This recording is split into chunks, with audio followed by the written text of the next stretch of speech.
Hello, alpha males. Welcome, and hopefully welcome back to the Alpha Male Podcast. The podcast where we talk about what it means to be an alpha male the right way, with God at the center, where he belongs. Before I get started, I just want to thank all the supporters and patrons to the show.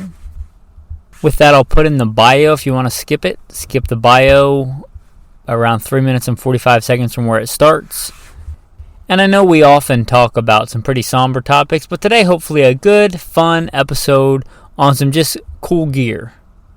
And hopefully a fun, lighthearted episode with all the craziness going on in the world. Who am I? A question we should all ask ourselves. I am, first and foremost, a servant of God, made in his very own image, a follower of Jesus Christ, a simple man called by God to the Great Commission to share the good news of Jesus Christ. Next, a little bit about my background and what God has allowed me to do and blessed me to do in life. Grew up what most would consider very poor in the backwoods of the southeastern and mid-Atlantic United States, hunting and fishing. Joined the Marine Corps at 17. Did a couple of combat tours in Iraq. So a decorated Marine Corps combat veteran. Infantry assaultman. After the combat tours, I was an urban warfare instructor for the United States Marine Corps under Mojave Viper. I also served in the U.S. Army, both full-time and part-time National Guard. Also a veteran of law enforcement. I served with LAPD. I was a sworn peace officer, a cop for LAPD. I worked regular patrol assignments and more specialized assignments. One of those more specialized assignments was warrant service, fugitive recovery. Also had some other law enforcement roles. I am an FBI certified firearms instructor and been certified by another 3-letter government agency in a lot of firearms and training things. I've also been a private contractor, worked in the private sector, pertaining to tactics and gunfighting and protecting America from enemies foreign and domestic. I served as the commander of a tactical team to stop active shooters in a large metropolitan area. That was our primary mission, to stop active shooters, which sadly are a thing in America today. I've also been blessed to do quite a bit of competition shooting. Started my first formal competitions even before joining the Marine Corps at 17. I had won more shooting competitions than I can remember. I have competed in all manner of disciplines in shooting. I've been blessed to be a state rifle and pistol champion, West Coast regional champion. Like I said, been blessed to win more shooting competitions than I can remember. Mentioned hunting. I've hunted to put meat on the table starting when I was a child. I've also been a professional big game hunter and guide, hunting and slaying all manner of beast. And I don't apologize for that. Humbled to be the host of 3 podcasts. Simple Man Sermons, Alpha Male Podcast, and Gunfighter Life. Obviously, as things not mentioned, I've been blessed to do many other things. But, again, first and foremost, I'm a servant of God, a believer and follower of the Bible, the Word, Jesus Christ. And I don't apologize for that. With that, let's transition into today's topic. Inspector Gadget, da-da-da-da-da. That's pretty much all I remember. That was not really a show I liked, but I remember my cousin liking it, and I remember kind of the premise of it. This guy that had all these cool gadgets to get him out of all kinds of crazy situations. That being said, I am much more kind of a low-tech guy than a high-tech guy. And if I can fix a solution with a simpler thing, I generally tend to do that. On the flip side of that, I'm also not a Luddite. If there's a piece of technology or something that can make my life better, I don't want to shun it just because it's new. Try to come at those things soberly. If you guys keep up or care about the doings in my life, you'll know that I've worked some pretty big city jobs in the past, and I've lived in big cities, obviously LAPD, and the commander of a tactical team in another large metropolitan area. But I'd much rather be outside in the woods. In fact, now the wife and I are doing a stint living off-grid, and I mean like far removed off-grid. Hauling our water up from a creek, showering, bathing in a river, miles and miles from any kind of service of any kind, as far as like even getting a cell signal. Living off-grid in the wilderness, I like it. But even there, I use some technology and some things. So I thought it'd be cool to do a list of really cool man gadgets. So some of the criteria, I thought it should be something in the last 100 years. Obviously, the printing press and the Bible is number one. Like the ability that the average person can, number one, read and write. And number two, have access to an affordable Bible. I'm looking at one right now. I have one in my wife's car, one in my car, several translations at home. The fact that the average man can read and have a translation of the Bible affordably, that is a great thing in technology. But I'm talking about more new stuff. Let's say, at least in the past 100 years of new technology for today's gadgets. Also, I think it had to primarily deal with men. This is the Alpha Male Podcast, nothing against women. But, say a laptop is not on today's list because a laptop probably gets used equally today by men and women. And although a woman can certainly, use any of the stuff on the list, I think hopefully the list is more geared towards technology and inventions and gadgets, more geared towards men. So what are some pretty cool gadgets for men? Let's start out with a hollow point bullet. That's pretty manly. If you know the Alpha Male Podcast, you're probably familiar with Gunfighter Life, another podcast that I'm blessed to be the host of. Big on guns and technology.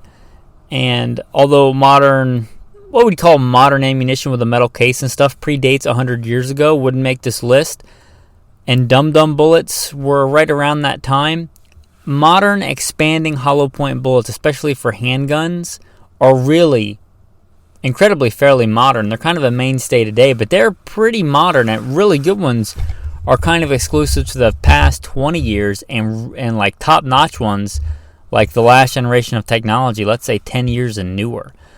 But that's kind of what brought 9mm back into the realm of being the go-to caliber, is that modern hollow point expanding ammunition has gotten so good. So that's going to be on the list. Hollow point expanding ammunition, your Spear Gold Dot, your Federal HST, your Winchester Ranger T, all those. Really good man tech, let's call it that. Another one, ferro rods, ferrocerium rods. Now flint and steel has been around for a long, long time, maybe eons. But a ferrocerium rod, like a good mixture of elements and steel into a ferro rod, a ferrocerium rod, to be able to have something in your pocket to easily start a fire.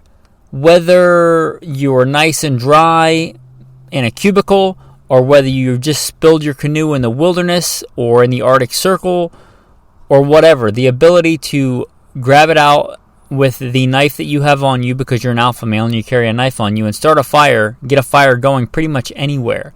A ferrocerium rod is really cool tech, really cool man tech.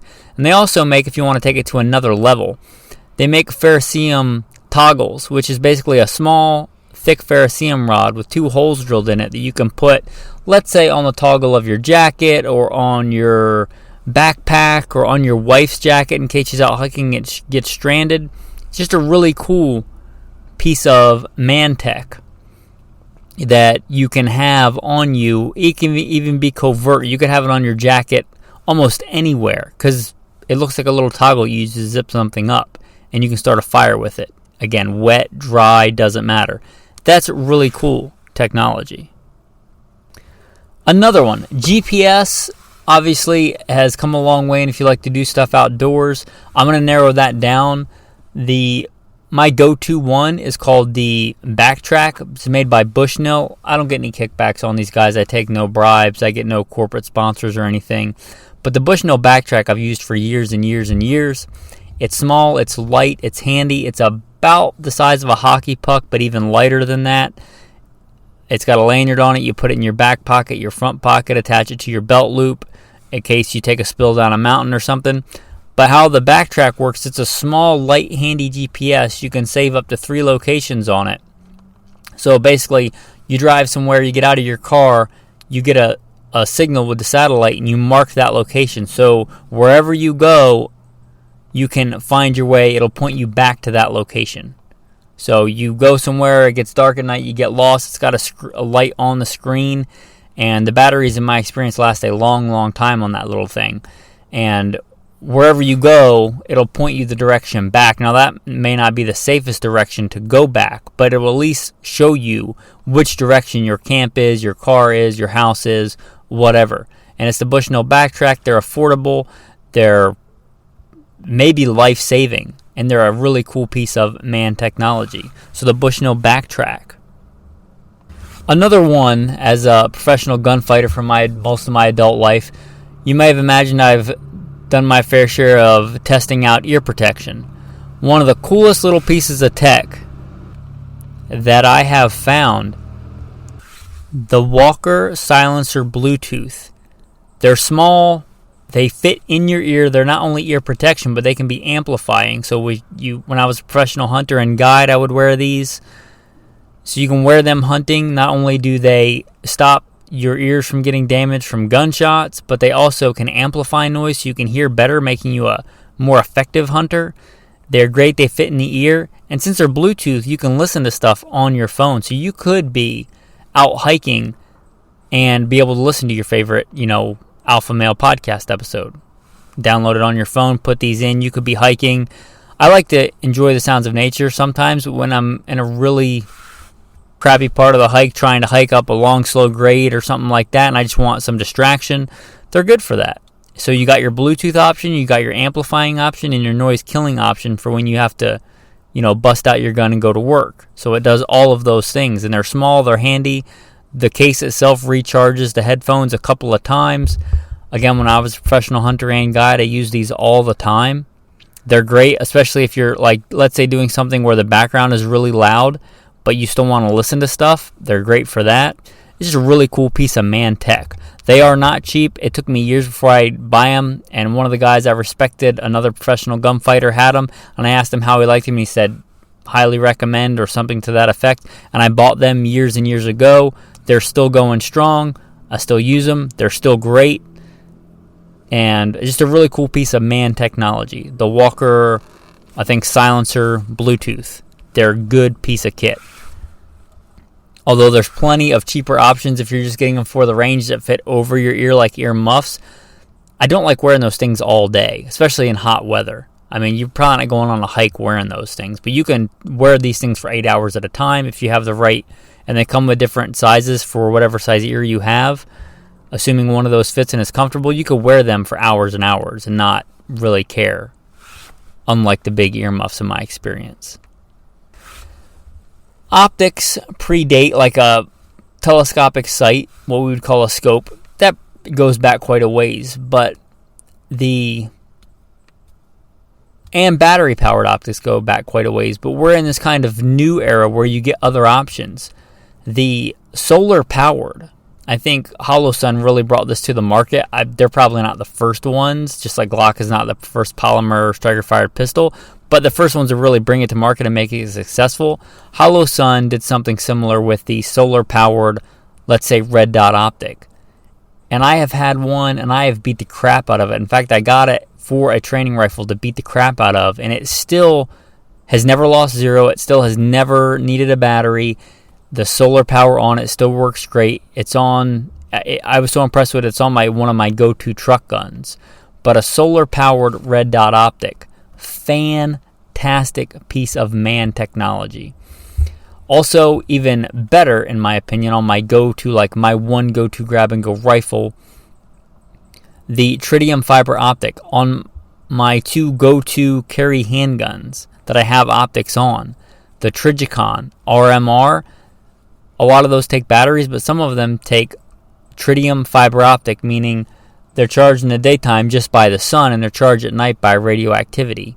And they are fantastic. Talk about kind of low-tech, high-tech, where you don't really need anything except for your environment, but really cool piece of technology. They are awesome.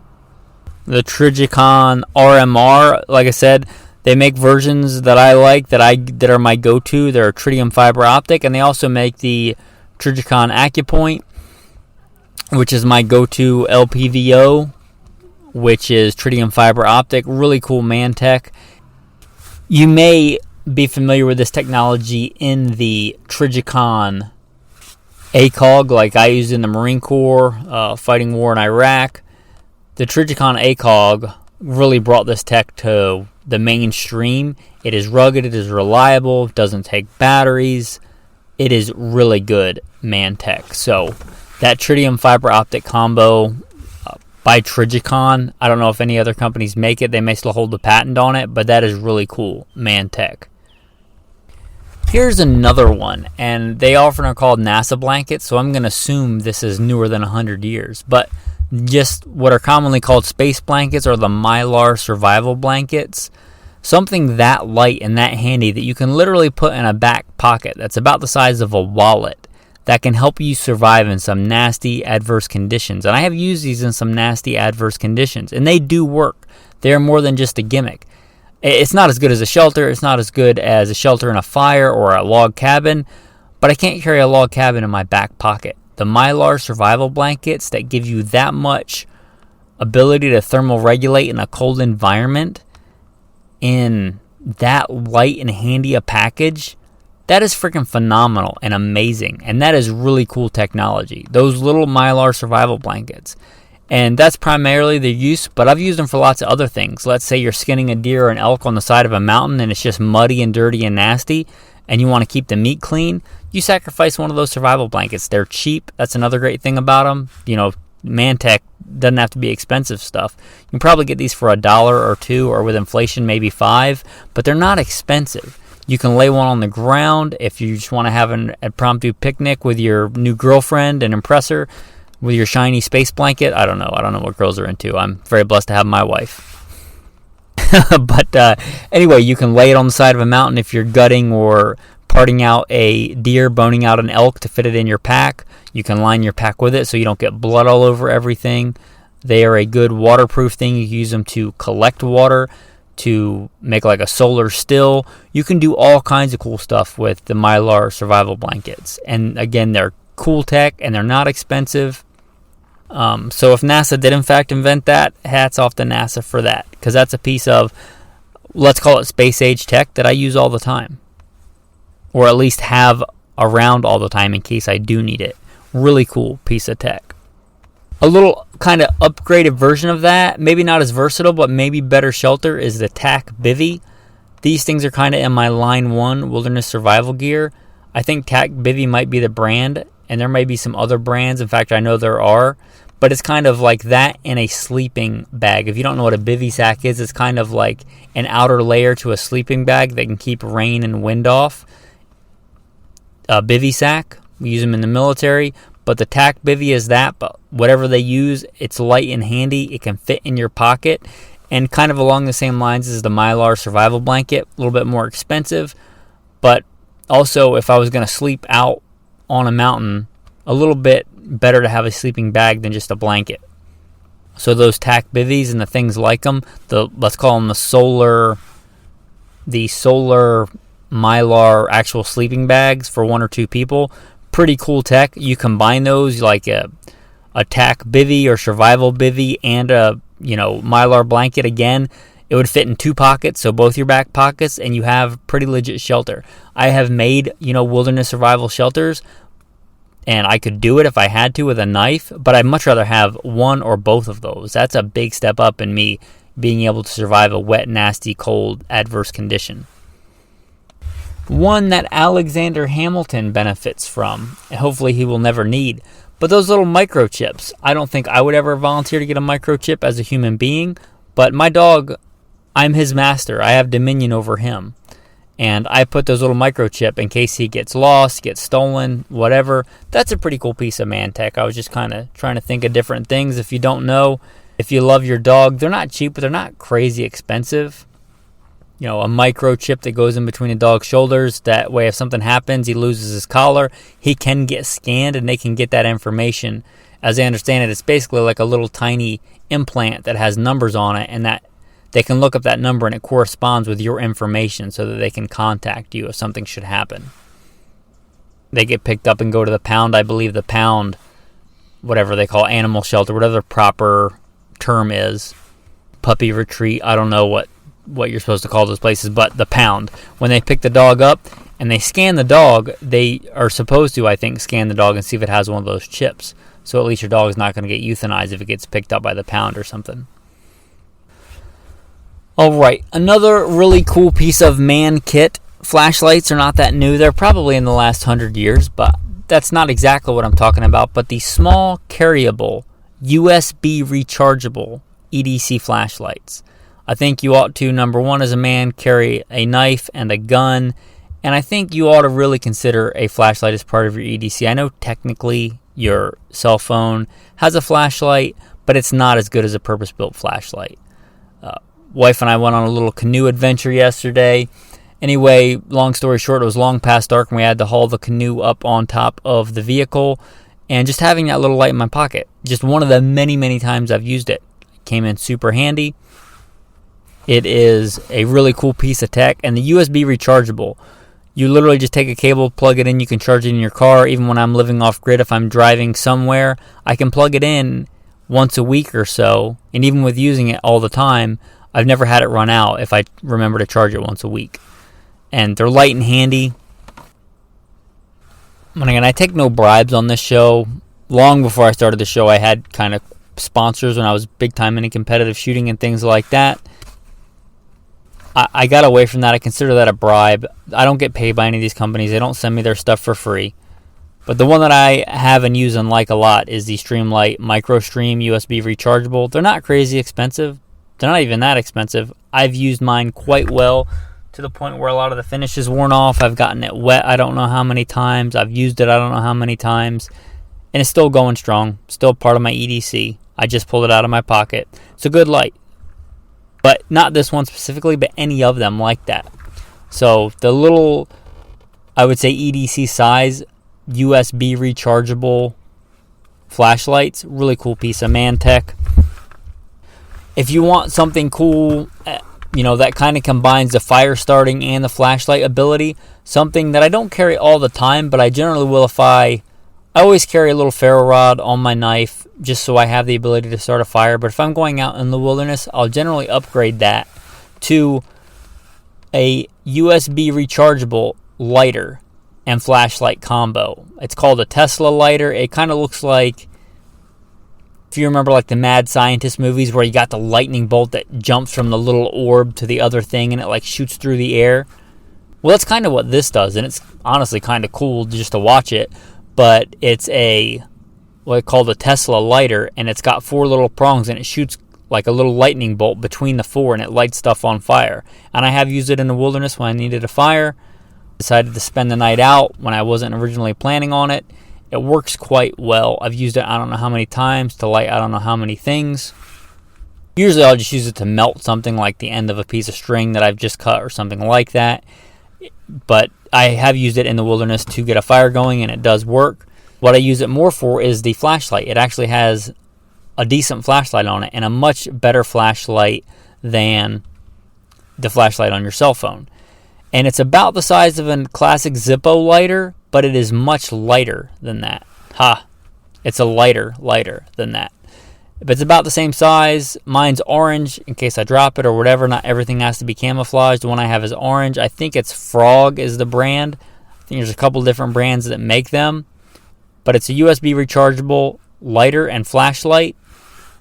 It's about that size. It would be much better if I had to use it in some kind of tactical scenario. It's not as great as like a Surefire, but much better than trying to use a cell phone light if I'm trying to clear a small area. And primarily, the cool thing about that, it's not even as good as my little small EDC light for just a light, but it is almost as good, and it's also a lighter. And again, it's USB rechargeable. So a really cool piece of man tech there. Kind of on the survival tech, man tech, the Sawyer Mini. I know the Life Straw was probably the first one to make this popular, but I've used both and I much prefer the Sawyer Mini. Nothing wrong with the Life Straw. Still a really cool piece of man tech. But the Sawyer Mini, in my experience, lasts longer and is about half the size. And it has the water bag that comes with it, which comes in super handy. And it'll attach to pretty much any I wouldn't say any, but a lot of the common water bottle thread pitches, whatever that thread pitch is, I don't know it, but it'll attach to that. I have many times drank in out of streams with both, and that's fine if you're not in a hurry, but if you don't want to spend a lot of time near your water source, I like the Sawyer Mini to just be able to grab and go. It's a cool system. It's not super expensive. I think $20 pre-inflation prices. You could, get a Sawyer Mini. That's another part of my Line 1 gear if I'm heading out into the wilderness that day, like I plan on doing it. Now, granted, I live in the wilderness right now, but if I'm like going out on a hike and I don't know where I'm going, I'm just like, I'm going to go this direction. That'll generally make my Line 1 gear kind of a level up on your EDC. The Sawyer Minis, the fact that I could pretty much drink any kind of crappy, nasty water. I mean, maybe not if it has like cyanide in it or something like that, but any common water source that may or may not be clean or dirty gives me the ability to have water without carrying a bunch of water. That's really cool. That's the thing I was talking about, like technology that makes my life easier. Sure, I could carry 40 pounds of water, but I could also just carry a couple of ounces worth of Sawyer Mini and have gallons and gallons of water at my disposal, especially in the Pacific Northwest, where it would be hard to imagine me not being able to find a water source. Now, that's not super helpful, like where I moved from. If I'm near Las Vegas in the Mojave or in the Sonoran Desert, I may. If you're in an environment where it's long distances between water sources, yeah, you're probably going to need to carry water. But if you're somewhere where you might come across water and you want to be able to drink it, because a big killer in natural disasters, survival scenarios, is dirty water. So just take that out of the equation and carry one of these. They're light, they're handy. Anyway, the small portable water filters, again, I like the Sawyer Mini, and I get no kickbacks or anything. I've used that. I started out with the Life Straw, but I think the Sawyer Mini is better in my opinion. They're about the same price, and they're half the size. And they, in my experience, filter more water before they get clogged. Let's talk about a high-tech piece of gear. This is not really the way that I hunt, but this has really made this kind of hunting super popular. Laser rangefinders. Before laser rangefinders, unless you really, really trained a lot and understood mills and range estimation and all that kind of stuff, you were limited to, let's say, 400 yards. Even with the flattest shooting cartridge, like a 300 Weatherby or something like that, you were pretty much limited to 350 yards. Because I don't care how far somebody says the animal was when they shot it, if they didn't laser range find it, they don't really know. And in my experience, people really tend to overestimate distance. Think about seeing a deer a football field away. Now think about trying to see a deer 2 football fields away. That's only 200 yards. Trying to find a deer in thick, dense brush or something, or in a forest over 200 yards away, I'm not saying those shots never happen, but, even guessing that range is hard. The point is, before laser rangefinders, you were kind of limited to those ranges. Now with laser rangefinders and all the computers and the Kestrels and the pocket apps for ballistic calculators, an average marksman can let's say shoot an animal, even though I don't really agree with it, unless they really know where that bullet's going to go in that animal. But a lot of people hunt out 600 yards and past, and that's really due to the laser rangefinder. So although that's not the way that I like to hunt, I like to spot and stalk and still hunt, I can't deny the impact that's had on the industry and the shooting industry and long range shooting for, let's say, a person that doesn't spend his entire life pursuing that. The ability to be able to do that with, let's say, a Ruger precision rifle and a decent optic and a good laser rangefinder is really the high-tech part of that has allowed that to be possible. So laser rangefinders, as I've heard somebody else say, Leica came out with those in like 1999, and they've really kind of transformed the distances that average people can shoot at. So the laser rangefinder makes the list.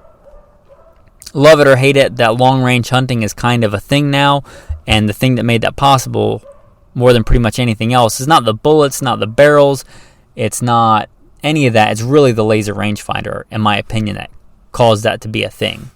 Because when you get past like 400, 500 yards, it makes a big difference if that is 500 yards or 550 yards. You're talking about a lot of inches of drop, even on flat calibers at that distance. You got to know that distance. You can't really guess it accurately.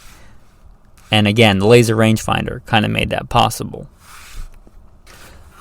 I saved, I think, probably the best two for last. At least maybe some of the most commonly used.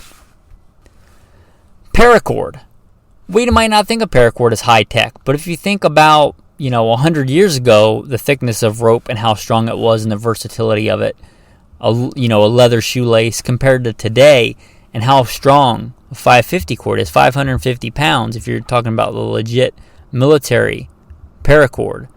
That's tech. That's man tech. Paracord is cool.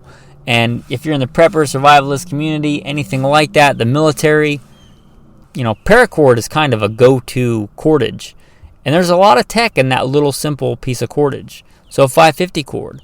If you want to take that to another level, I have some, not a lot, but I have some what's called fire cord. And that's 550 cord with, call it a flammable piece of tinder wick inside of it that you can use to burn if you're, say, somewhere in a really wet environment and can't find dry tinder.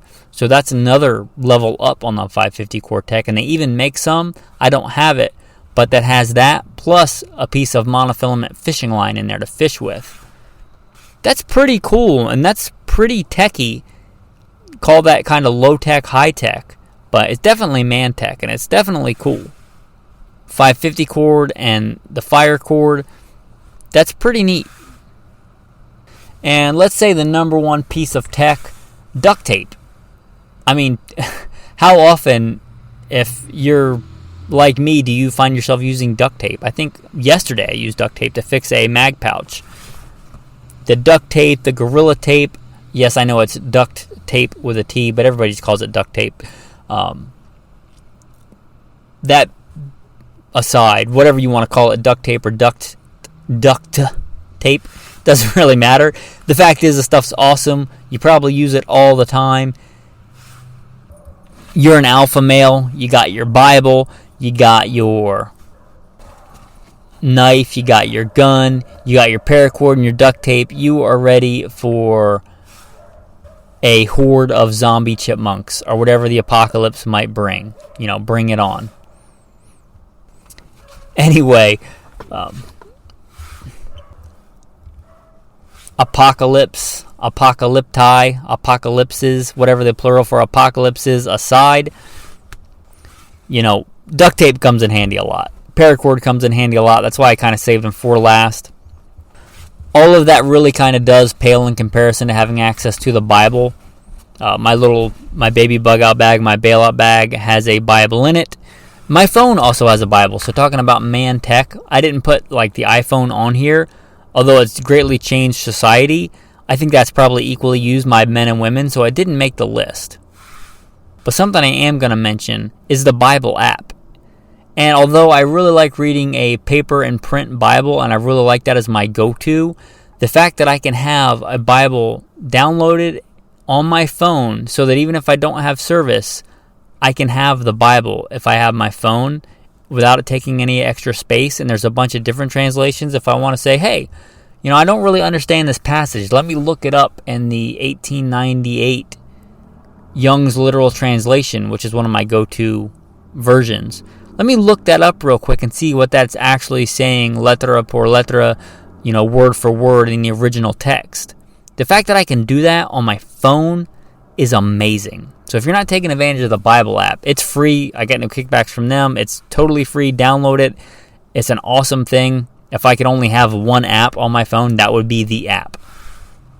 because the Bible is the thing to have if that was the only thing I could have.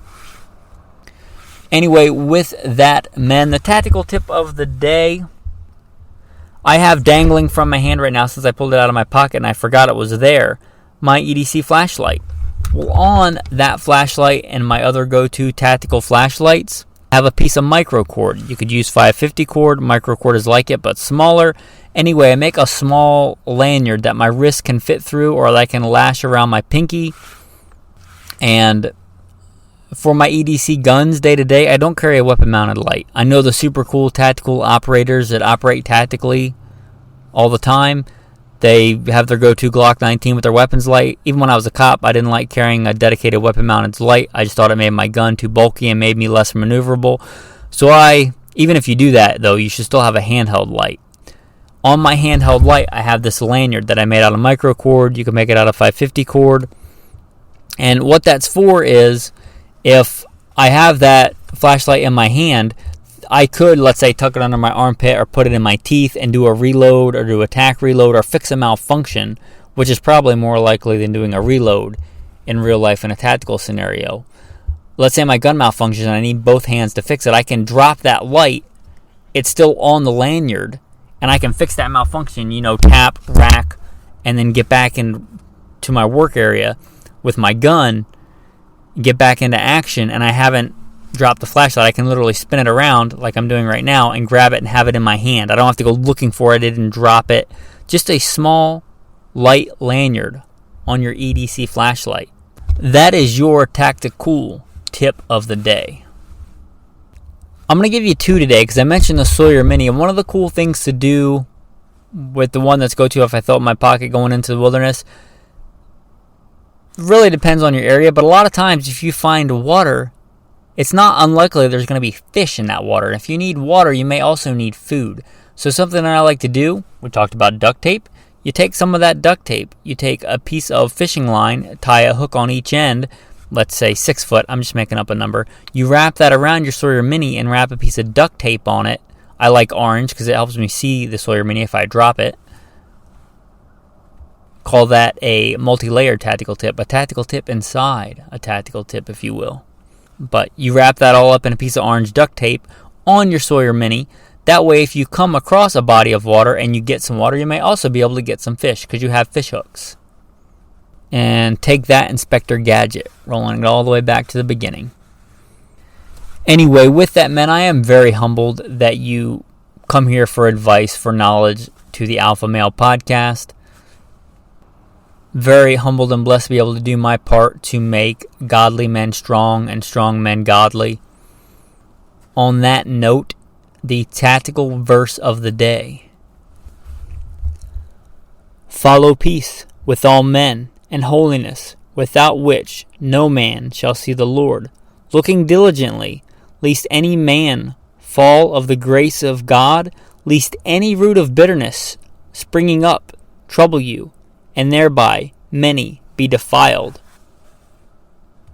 Notice it says many there be defiled. That's sad. Don't let a root of bitterness spring up in your heart. Think of that like a root of bitterness clinging.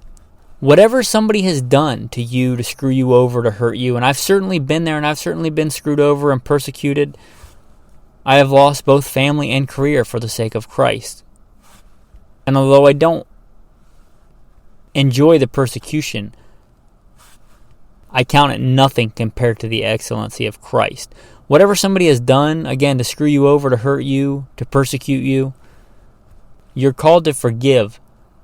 That bitterness in your heart is not hurting them. It's hurting you, and it's hurting your relationship with God. Let no root of bitterness be in your heart. Pluck it out. If you don't have the strength, pray to God to help you pluck it out by the roots. Whatever somebody else has done against you, remember how grievously we have sinned against the Almighty, the one who made us and loved us and gave His Son to die for us. We have sinned against Him.